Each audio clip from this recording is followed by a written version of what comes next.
Olá, sejam todos muito bem-vindos. Eu sou o professor Guilherme Alves de Melo Franco, especialista em direitos material e processual do trabalho e previdenciário pela Universidade Estácio de Sá do Rio de Janeiro, formado em Direito pela Faculdade de Direito da Universidade Federal de Juiz de Fora, Minas Gerais. Estou a desenvolver no meu canal do YouTube, Guilherme Alves de Melo Franco, Estudar Direito, um curso gratuito sobre os direitos material e processual do trabalho, que tem por objetivo o estudo da consolidação das leis do trabalho, artigo por artigo, e como livro base, os meus comentários à reforma trabalhista, Lei 13.467, de 13 de julho de 2017, lançados pela editora Juruá de Curitiba, no Paraná, no ano de 2021. Esta é a nossa aula de número 123 deste nosso curso gratuito sobre os direitos material e processual do trabalho. E nela estaremos a desenvolver nossos entendimentos a respeito dos artigos 383, 388 e 389 da Consolidação das Leis do Trabalho, que continuam a jornada jusoperária brasileira a respeito do trabalho da mulher. Neste sentido, diz o artigo 383 da Consolidação das Leis do Trabalho que durante a jornada será concedida à mulher um intervalo para refeição e descanso não inferior a 1 hora nem superior a 2, salvo se houver autorização do Ministério do Trabalho e Emprego e as empregadas não estiverem sob o regime de sobrejornada previsto no artigo 71, parágrafo 3º da Consolidação das Leis do Trabalho. E por que essa menção ao artigo 71, parágrafo 3º, seletista? Porque o artigo 383, como outros tantos diversos artigos seletistas que tratam do trabalho da mulher, vem a repetir situação já apregoada exatamente no artigo 71, parágrafo 3º, consolidado para o geral dos trabalhadores. Portanto, o artigo 383 da Consolidação das Leis do Trabalho, ao prever que durante a jornada será concedido à mulher um intervalo para refeição e descanso, não inferior a 1 hora, nem superior a 2,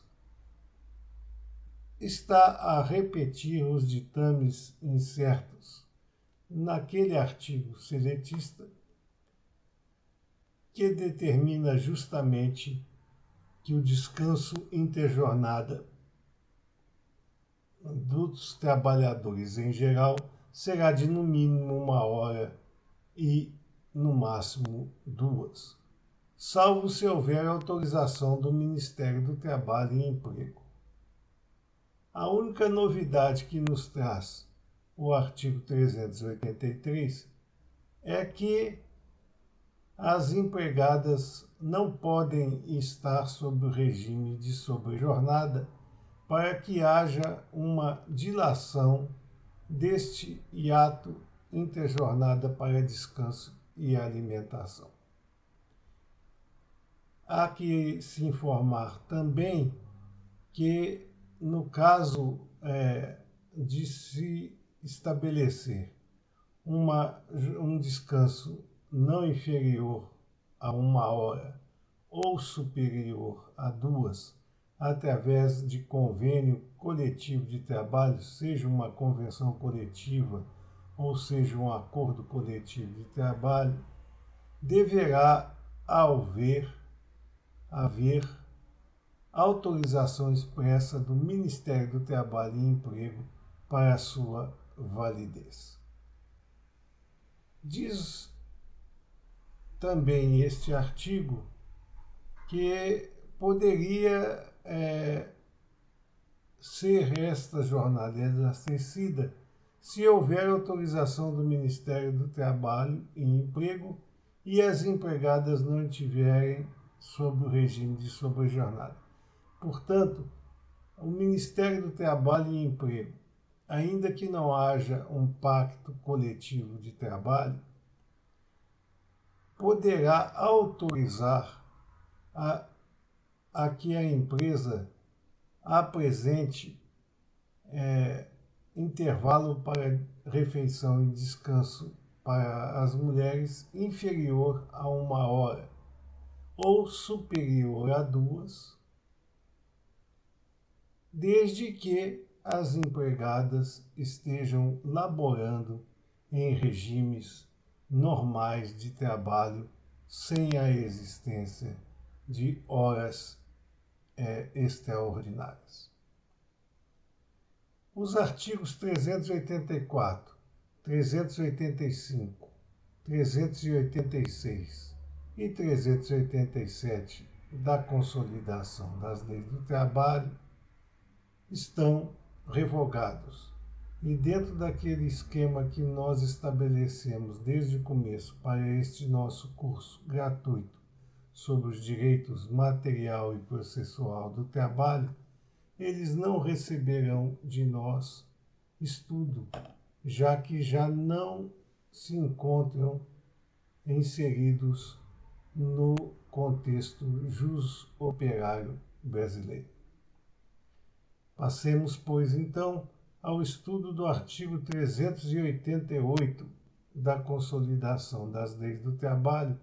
que determina que, havendo exames e pareceres da Delegacia Regional do Trabalho, que é o órgão especializado em medicina e segurança do trabalho do Ministério do Trabalho e Emprego, o ministro do Trabalho poderá estabelecer derrogações às proibições ao trabalho feminino em ambiente perigoso ou insalubre, se estas condições houverem sido extirpadas pelos métodos e condições de trabalho. Portanto, havendo exames e pareceres da Delegacia Regional do Trabalho a respeito da minimização ou da extirpação das condições de perigo e insalubridade do ambiente de trabalho, o Ministério do Trabalho e Emprego poderá estabelecer derrogações às proibições ao trabalho feminino nestes ambientes. E, portanto, será perfeitamente válida a presença feminina em tais situações.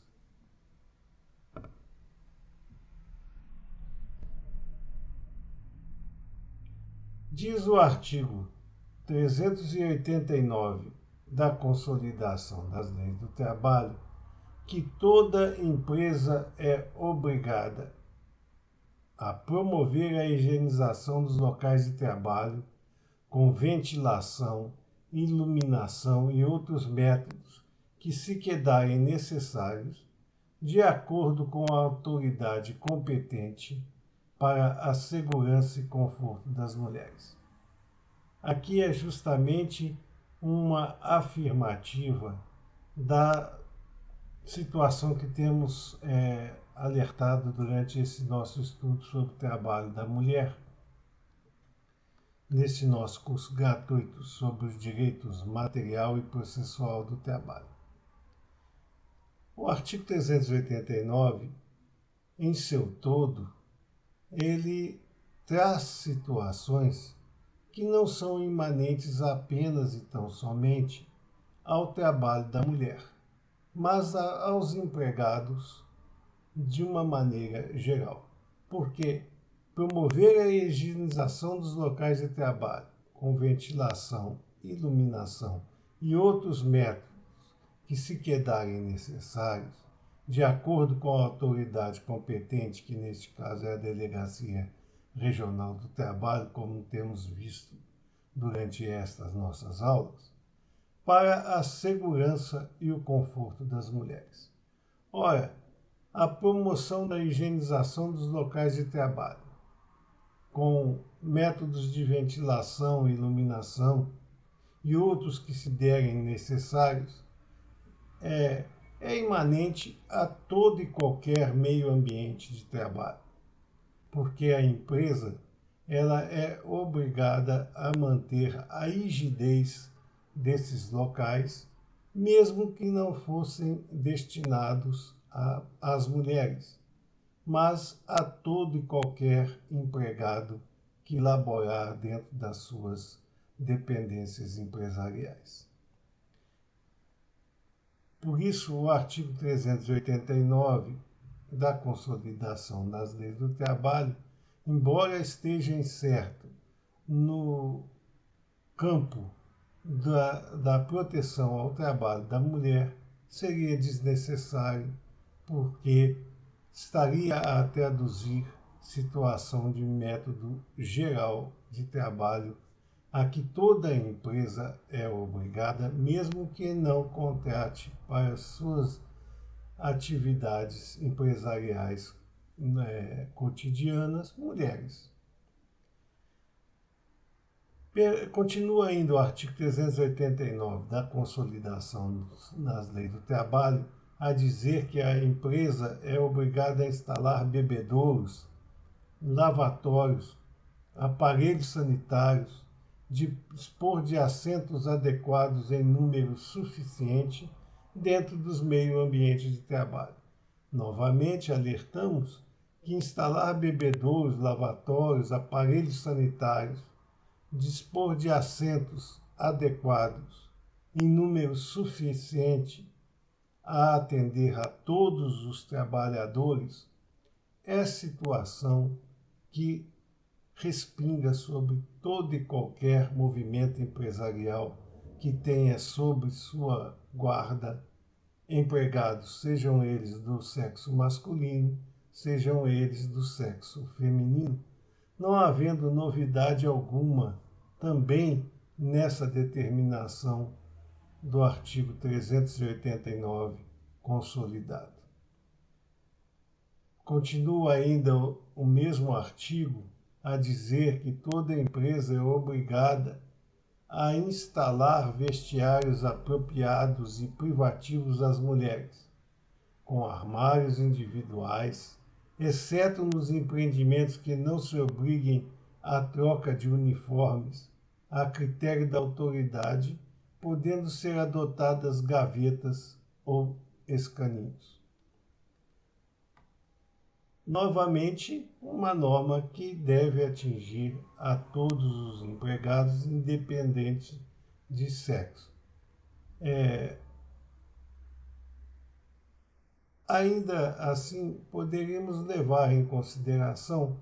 que é preciso realmente instalar vestiários apropriados e privativos às mulheres, para que não sejam elas levadas à troca de uniformes ou outros tipos de atividade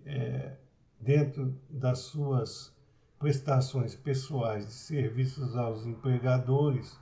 diferentes daqueles que são destinados aos empregados de sexo masculino, com armários individuais, exceto em empreendimentos que não obrigam a troca de uniformes. Por exemplo, se a empresa não obriga que a empregada chegue na empresa e troque os uniformes, ou mesmo os métodos de trabalho não conduzam a essa prática, se a empregada pode vir de sua residência já uniformizada, essa situação prevista no artigo 389, ela perde a sua validade, já que se não há necessidade de vestiários apropriados, privativos das mulheres, porque não há exigência de se trocar uniformes para o início da prestação pessoal de serviços ou mesmo ao seu término, não há razão de instalar vestiários apropriados privativos às mulheres, com armários individuais, podendo ser adotado, por exemplo, para a guarda dos seus pertences pessoais, gavetas, escaninhos, ou mesmo os próprios armários individualizados, que poderiam estar em qualquer outro lugar que não vestiários privativos.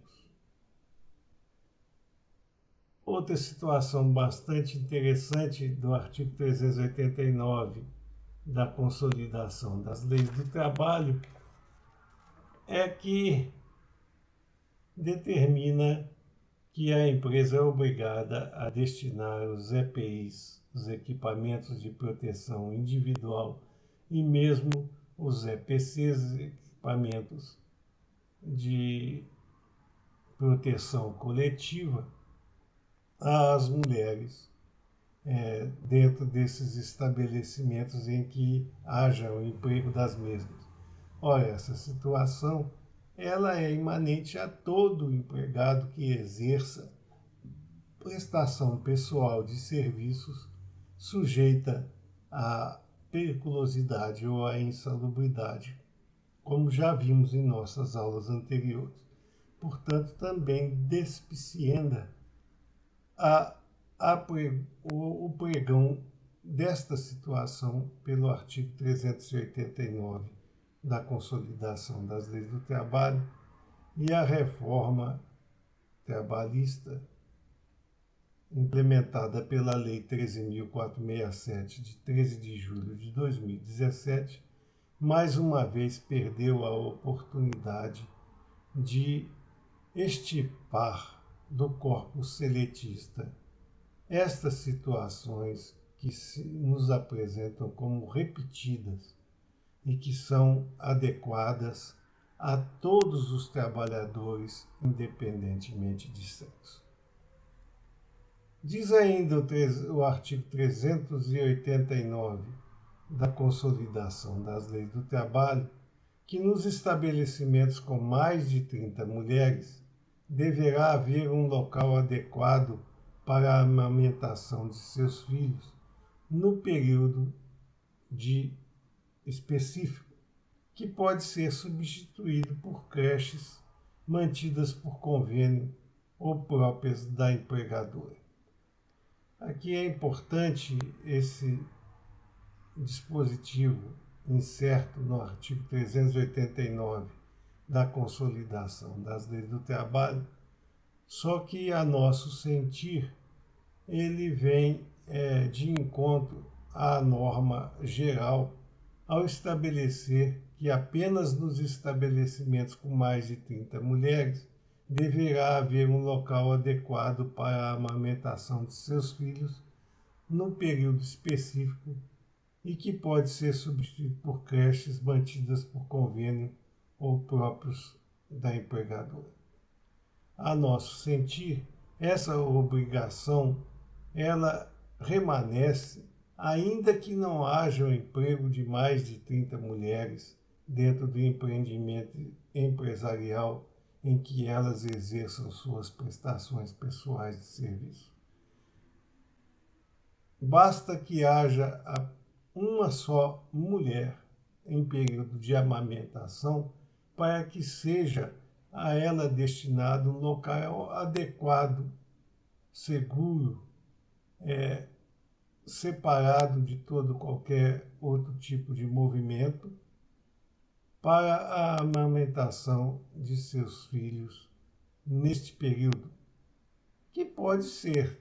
também de uma maneira geral, não importando o número de mulheres trazidas aos quadros empresariais, ser substituído por creches mantidas por convênio ou próprias da empregada. Neste caso, os estabelecimentos devem ter locais adequados para a amamentação dos filhos das suas empregadas, seja qual for o número delas que estejam no período de amamentação. E que normalmente acontece a substituição desses locais adequados por creches mantidas por convênio ou próprias da empregadora. É importante dizer que, neste caso, o artigo 389 da Consolidação das Leis do Trabalho determina que esta obrigação é imanente aos estabelecimentos e não a todo o empreendimento empresarial. E, portanto, a cada estabelecimento que tenha mulheres em período de amamentação deverá ter um local adequado para que a mesma possa amamentar seus filhos dentro do estabelecimento ou substituído por creches mantidas por convênio ou da própria empregadora. Estas eram as considerações que gostaríamos de trazer a vocês nesta nossa aula de número 123 deste nosso curso gratuito sobre os direitos material e processual do trabalho. E aproveitamos a oportunidade para agradecer a vocês a presença em nossas aulas e pedir ainda uma vez mais para aqueles que não o fizeram que deixem seus likes nas mesmas e se inscrevam no nosso canal, porque é através dessas duas atividades simples que vocês estarão a nos propiciar a continuar com este nosso curso gratuito sobre os direitos material e processual do trabalho e distribuir o conhecimento aqui arregimentado ao maior número de pessoas possível. Muito obrigado a todos.